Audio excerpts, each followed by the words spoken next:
ओम नमो भगवते वासुदेवाय नमः। आज हम कार्तिक मास महात्म के 16वें अध्याय की कथा का श्रवण करेंगे। सूत जी कहते हैं, इतनी कथा सुनाने के पश्चात नारद जी ने कहा, हे राजा प्रतु, अब मैं आपको भगवान के मंदिर में दीपदान करने तथा झाड़ू लगाने का महात्म्य सुनाता हूँ, जो एक समय मुझे ब्रह्मा जी ने बताया था। अत्यंत गोपनीय इस कथा को आप ध्यान पूर्वक सुनिए। अत्यंत प्राचीन काल की बात है। चंद्रवंश में जयध्वज नाम का एक अत्यंत प्रतापी तथा प्रभु भक्त राजा राज्य करता था। वह प्रतिदिन भगवान के मंदिर में जाकर स्वयं झाड़ू लगाता तथा दीप जलाया करता था।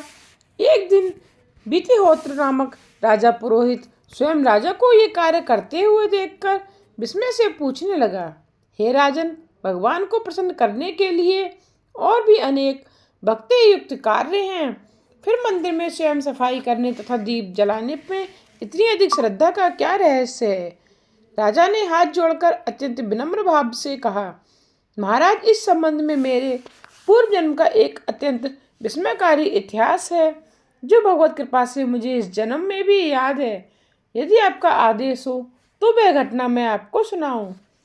पूर्व जन्म की वह घटना सुनाते हुए राजा जयध्वज ने कहा, सतयुग में स्वरोचिष मनवंतर में वेद वेदांगों का जानने वाला एक ब्राह्मण था, जो अत्यंत विद्वान होते हुए भी दुष्कर्मों में लिप्त रहता था।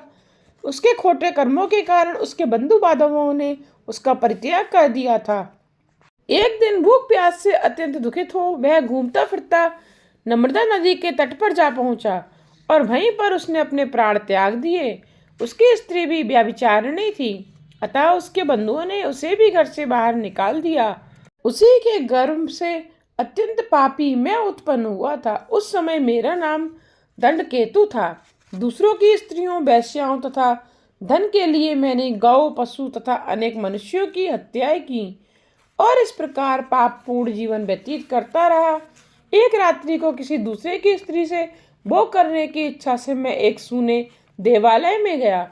वहां जाकर मैंने वस्त्र से स्थान साफ किया और दीपक जलाया।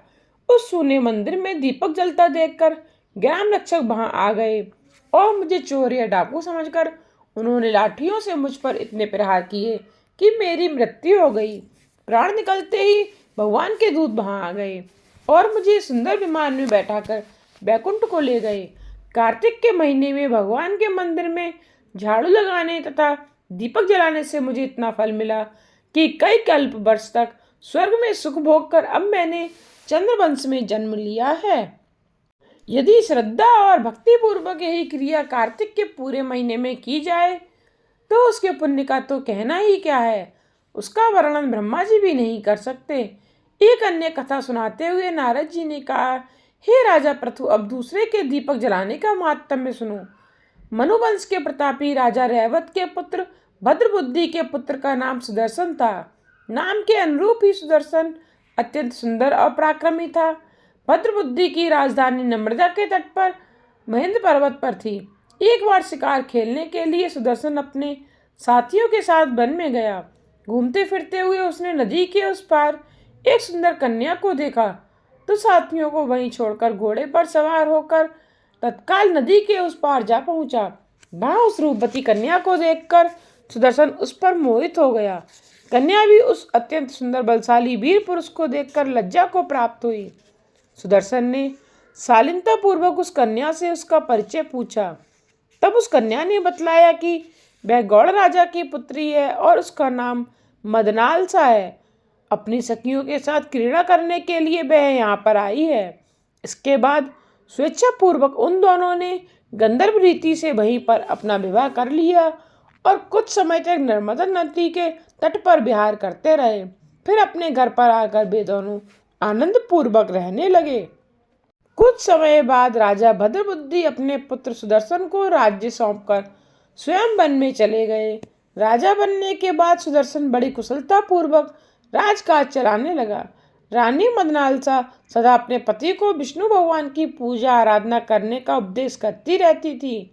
इस प्रकार वे दोनों ही भगवान के अनन्य भक्त बन गए। राजा सुदर्शन ने रानी की प्रेरणा से भगवान का एक स्वर्ण मंदिर बनवाया। दोनों ही उसमें प्रतिदिन भगवान का पूजन तथा कार्तिक मास में दीपदान किया करते थे। एक दिन रानी मंदिर में दीप जला रही थी कि उसी समय राजा ने उसे बुलाया, परंतु दीपक जलाकर आने में रानी को देर लग गई। इस पर राजा सुदर्शन ने क्रोधावेश में आकर रानी से कहा, तुम तो कहती थी कि पति ही स्त्री का देवता होता है, फिर दीपदान में इतनी देर लगाकर तुमने मेरा अनादर क्यों किया? यदि देर का कोई और गुप्त कारण हो तो कहो। तब सती साध्वी मदनालसा अत्यंत स्नेहयुक्त वचनों में बोली, हे महाराज, मैं दीपदान का महत्व आपको बताती हूँ, अब आप ध्यानपूर्वक मेरे वचनों को सुनिए। पिछले जन्म में कहानी सुनाते हुए रानी ने कहा, अपने पिछले जन्म में मैं एक चुईया थी। गोदावरी के तट पर एक मंदिर में मैं रहती थी। एक दिन भगवान के मंदिर में रात्रि को जलता हुआ दीपक बत्ती छोटी होने के कारण बुझने लगा। मैंने घी खाने के लोभ से बत्ती को मुंह से पकड़कर उठाया। मेरे ऐसा करने से दीपक की लौ तेज हो गई, परंतु साथ में मेरा मुंह भी जल गया। इससे मैं मृत्यु को प्राप्त हुई, क्योंकि रात के समय भगवान का दीपक प्रज्वलित करते हुए मेरी मृत्यु हुई थी। इसी कारण मैंने ऐसा सुंदर रूप पाया और आपकी रानी बनी। यदि कोई श्रद्धापूर्वक भगवान के मंदिर में दीपदान करता है तो उसके फल का तो कहना ही क्या है। अपनी रानी के मुख से यह वचन सुनकर राजा सुदर्शन ने आजीवन कार्तिक मास का व्रत करके भगवान के मंदिर में दीपदान किया और अंत में वैकुंठ को प्राप्त हुआ। आज की कथा को यहीं विश्राम देते हुए इससे आगे की कथा का श्रवण आप अगले अध्याय में कीजिएगा।